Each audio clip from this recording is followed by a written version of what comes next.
Hi, I'm Menaka Raman-Wilms, and you're listening to The Decibel from the Globe and Mail. Today we raised the policy interest rate by 100 basis points, 1 percentage point. An increase of this magnitude in one meeting is very unusual. That's Bank of Canada Governor Tiff Macklem. On Wednesday, he announced an unexpected move by Canada's central bank. It reflects very unusual economic circumstances. Inflation is nearly 8%, a level not seen in nearly 40 years. The Bank of Canada and central banks around the world are trying to get inflation back under control. They hope to do that by raising the key interest rate. We haven't seen a hike like this in 24 years. With this move, the bank is signaling it means business. And what history shows is central banks need to raise interest rates very aggressively, often so much so they cause a recession, in order to kind of break that inflationary psychology.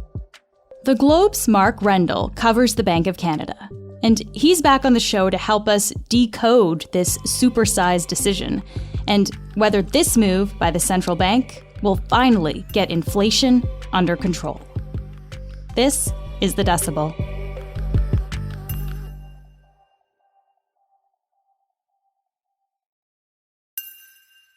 Mark, it's great to see you again. Thanks for doing this. It's great to be here. Thanks for having me. Briefly, Mark, why is the recent Bank of Canada announcement such a big deal? It's a big deal because it's a big interest rate. We haven't seen a 1 percentage point rise or increase in the bank's benchmark rate since 1998. A typical interest rate hike would be 1/4 percentage point. In the last couple of months, they've been picking things up and have done several half-point moves, but a full percentage point increase is a very large move, and so that's what's grabbing everybody's attention today. One area that this will affect, of course, is people's mortgages, and it depends on what kind of mortgage someone has, too. So can you help us break this down? What does this mean for people with variable rate mortgages? For a large majority of mortgage holders, both fixed rate mortgage holders as well as variable rate mortgage holders who have those fixed payments, you're not going to see an immediate rise in your monthly payments. But if you are on that variable rate mortgage, you're going to see more go towards paying off that interest. And if you're on a fixed rate mortgage, is it different then? If you're on a fixed rate mortgage, you're not going to see a rise in your monthly payments until you renew. If you got a fixed rate mortgage in the depths of the pandemic at sub 2%, theoretically you could have several years more before you're going to see that reset, but it will obviously reset considerably higher. And what are any other ways that this rate hike will impact Canadians? So the goal of an interest rate hike is to make borrowing more expensive across the whole economy. So we think about it most often in terms of housing markets because, one of the big pieces of debt that households take on is mortgages, but all kinds of debt is impacted by interest rates moving up. That includes business debt as well. So, interest rates rise, that makes it more expensive for businesses to borrow money, to expand. It also makes it more expensive for you to get a car loan or other types of consumer debt like that. So it's, a lot of the conversation revolves around the housing market because the Canadian economy is very heavily reliant on the housing market, and that is the most interest rate sensitive part of the economy. So, we've already seen the housing market start to react to higher interest rates in recent months, with sales dropping and prices beginning to decline. But you do see other parts of the economy respond as well. And that's precisely the point. What the Bank of Canada is trying to do is bring the rate of consumer price growth, so bring inflation down by getting people to spend less money, which is reducing demand in the economy. Okay, so this is all coming back to that word inflation that we're hearing a lot about today. This is at the root of this then, right? It's all about inflation. Exactly. Yeah. So that's what the Bank of Canada is doing when it's moving interest rates up and down, is it's trying to hit a 2% inflation target. Now, obviously, inflation is running considerably hotter than 2% at the moment, and it has been for quite some time. What the Bank of Canada is trying to do is get the pace that prices are increasing to slow down. And the idea here is that If prices are increasing, the purchasing power of your dollar is decreasing. And the Bank of Canada's raison d'etre is stabilizing the purchasing power of the Canadian dollar. So there's different forces that impact inflation. There's international forces like oil prices or international shipping costs, a whole range of things that have been affected by the pandemic that are driven by these international supply side factors. But there are increasingly what are called demand side forces, which is basically Canadians want to buy more than the economy is able to produce. Interesting. Okay. I think a lot of people expected the rate to rise by 0.75% today, which is already something that people thought was high. But then the bank went even higher and raised it a whole percent. Can you just briefly give us kind of the bank's explanation? Why did they decide that they wanted to go this high? So they're front-end loading their future interest rates. And what does that mean? What does front-end loading mean there? It means pushing the interest rate up more today, so they have to do less in the future. So the idea is by moving a whole percentage point on Wednesday, they don't have to, or theoretically, they may not have to move as much in September and later in the year. And they'll get back to that point where they need to get to, where the interest rate is no longer stimulating the economy more quickly. Basically, what they're trying to do is shock everybody into believing that they're serious about controlling inflation. With this rate hike, the governor of the Bank of Canada, Tiff Macklem, he said that they recognize, quote, "While the Governing Council was reassured that the inflation target remains credible overall, we recognized this credibility is being tested." What did he mean by that? Over the past year, inflation, as we said before, is at multi-decade highs. All around the world, central banks are having similar problems. We haven't seen an inflation shock like this since the 1970s and early 1980s. And so central banks are kind of scrambling to try to get control over inflation. And a lot of central banks waited through much of last year and through early this year before starting to raise interest rates. A lot of them thought that inflation would be transitory, that as certain pandemic-related factors like supply chain blockages kind of improved over time, inflation would naturally come back down. That's proved not to be the case, partly because some of the shocks are longer lived than expected, partly because we had a second shock, or you could call it perhaps a third shock, this spring when Russia invaded Ukraine, and you had a massive spike in oil prices and commodity prices, which added fuel to the fire. So because they waited so long, they're now having to play catch up, and they're moving very, very quickly. So the Bank of Canada has done 4 interest rate hikes since March. Every single meeting they've pushed rates up. Mm-hmm. So it's kind of it's a dash to maintain their credibility. Let's break down some of the rhetoric that was used on Wednesday. I guess really in order to understand what's happening here. So at the press conference where this rate hike was announced, there was a lot of talk about, quote, anchoring inflation. By keeping inflations well anchored on the target, as those global inflationary pressures begin to ease, inflation will come back down. If inflation expectations become unmoored and move up, then inflation is not going to come down when those international price pressures ease. And there were a lot of boat metaphors used there. But can you just help us understand that, Mark? What happens if inflation becomes unmoored? So I'm a sailor myself. I personally love the all the nautical references. But what they mean when they say inflation getting unmoored is that people will expect inflation to stay really high. People will look at the 7.7% annual increase in inflation and go, I bet that's going to still, prices are going to keep going up at that pace next year. And what happens when you start believing that is you start changing your behavior, and inflation can become a self-fulfilling prophecy. Because if I believe inflation is going to keep going up as fast as it is today, I'm going to go to my employer and say, hey, I need higher wages. my employer is going to look around at the competition and say, oh, prices are going up, I'm going to raise prices as well. And so you get what central bankers call a wage price spiral. Now, the Bank of Canada says we're not there yet. We're not at a wage price spiral, but it's a very dangerous situation to get into.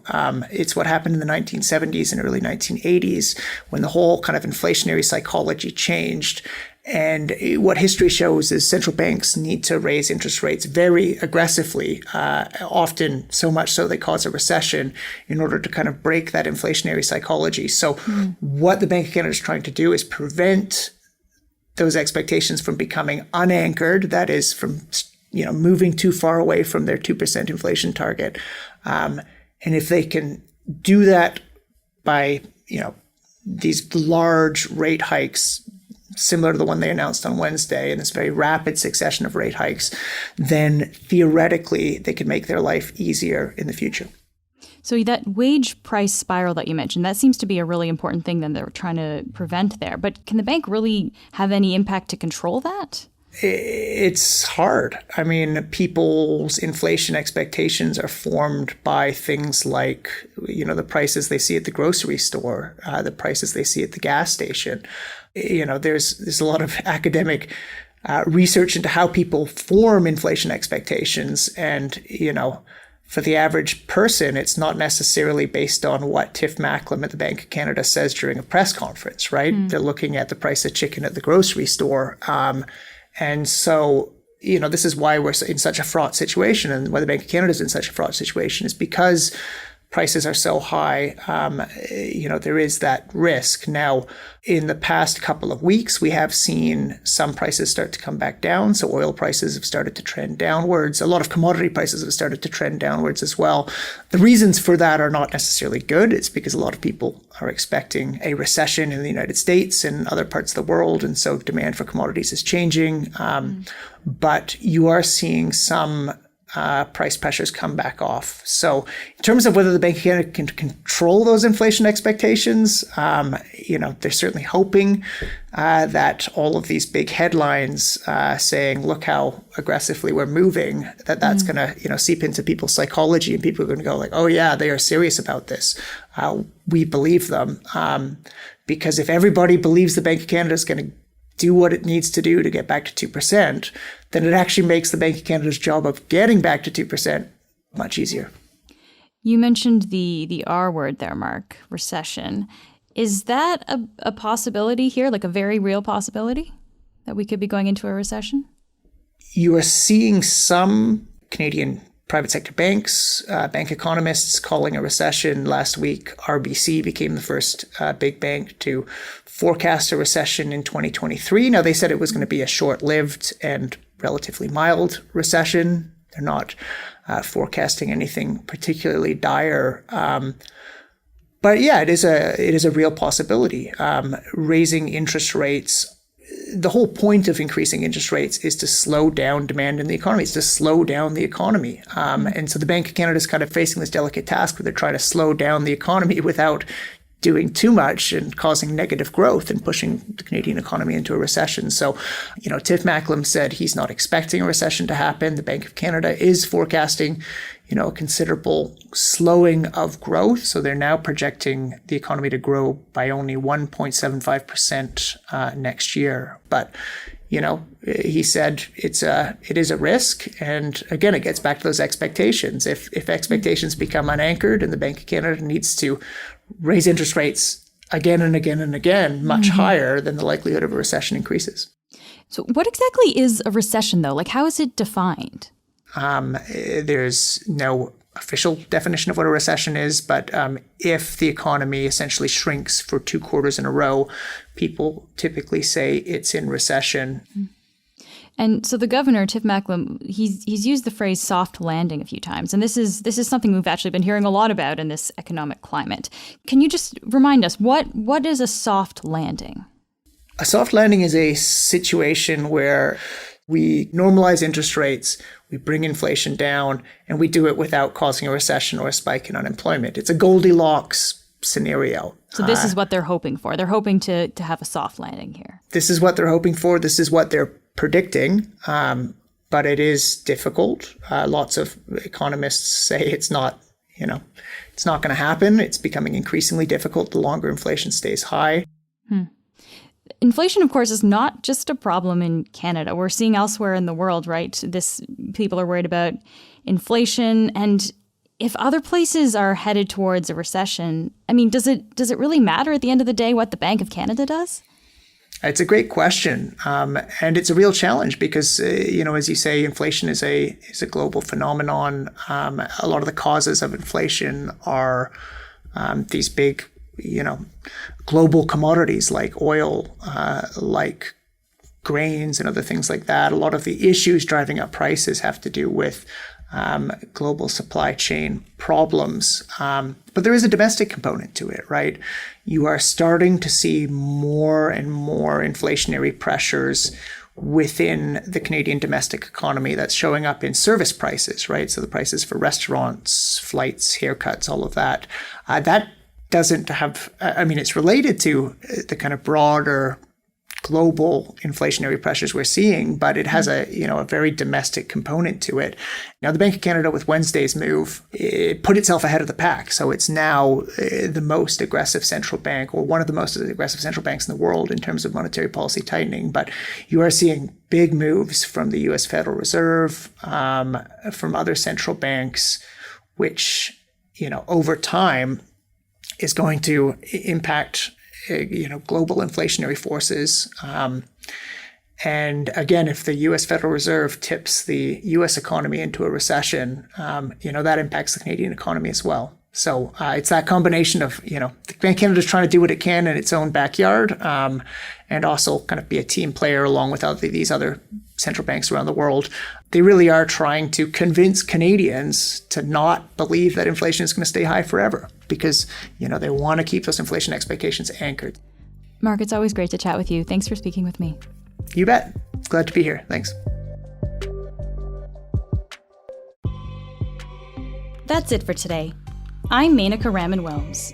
Our summer producer is Zara Kozema. Our producers are Madeline White, Cheryl Sutherland, and Rachel Levy-McLaughlin. David Crosby edits the show. Kasia Mihailovich is our senior producer, and Angela Pacenza is our executive editor. Thanks so much for listening, and I'll talk to you next week.